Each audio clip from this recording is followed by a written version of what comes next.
Welcome to Radhika's kitchen. இன்னைக்கு பாய் வீட்டு பிரியாணி எப்படி செய்யுதுன்னு பார்க்கலாம் வாங்க. அதுக்கு தேவையான பொருட்கள்: எண்ணெய், பெரிய சைஸ் வெங்காயம் 4, பெரிய சைஸ் தக்காளி 3, பச்சை மிளகாய் 7, உப்பு தேவையான அளவு, மிளகாய் தூள் தேவையான அளவு, இஞ்சி பூண்டு விழுது 4 ஸ்பூனு, ஒரு கைப்பிடி அளவு மல்லித்தலை, ஒரு கைப்பிடி அளவு புதினா, கெட்டி தயிர் 100 ml, 2 பட்டை, 4 லவங்கம், 2 ஏலக்காய், 1/2 kg அரிசி, 1/2 kg சிக்கன். அரிசியும் சிக்கனும் சம அளவு எடுத்துக்கணும். இப்போ அரிசி ஊற வச்சிடலாம்.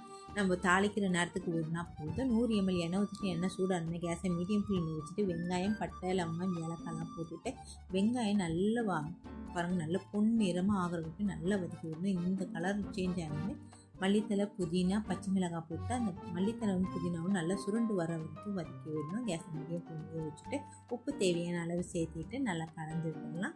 இஞ்சி பூண்டு விழுது போட்டுட்டு நல்லா பச்சை ஸ்மெல் போகிற வரைக்கும் நல்லா வதக்கி விடணும்.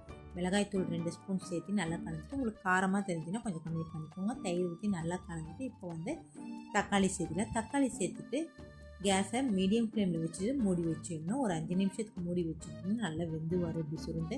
இப்போ தண்ணி சேர்த்திக்கலாம். 1 கிளாஸ் அரிசிக்கு 2 கிளாஸ் தண்ணி சேர்த்திக்கணும். இப்போ சிக்கன் இப்படி கொதி வரப்போ சிக்கனை சேர்த்துட்டு மூடி வச்சுட்டு கேஸை ஃபுல் ஃப்ளேமில் தான் வைக்கணும். இப்படி சுற்றியும் புகை வரும். அப்போ நம்ம அரிசி சேர்த்திக்கணும். இப்போ அரிசி சேர்த்துக்கலாம். அரிசி போட்டு பெருக்கு எடுத்து கிளறி விட்டுட்டே இருக்கக்கூடாது. அரிசி குழஞ்சிடும். அதெல்லாம் போட்டு விட்டுட்டு மூடி வச்சுட்டு மேலே ஒரு கிணத்துல தண்ணி வச்சிடணும். வச்சுட்டு சென்டரில் எடுத்து செக் பண்ணிக்கோங்க. தண்ணியெல்லாம் சுண்டு வந்திருக்காங்கன்ட்டு பாருங்கள். கொஞ்சம் லைட்டாக தண்ணி இருக்குது. இப்போ கேஸை மீடியம் ஃப்ளேமில் வச்சுட்டு மறுபடியும் தண்ணி வச்சு ஒரு 5 நிமிஷம் விட்டுட்டு எடுக்குனிங்கன்னா சூப்பரான நம்மளோட பாய் வீட்டு தம் பிரியாணி ரெடி ஆயிடுச்சு. கண்டிப்பாக நீங்களும் ட்ரை பண்ணிட்டு எப்படி இருந்துச்சு சொல்லுங்கள். நன்றி, வணக்கம்.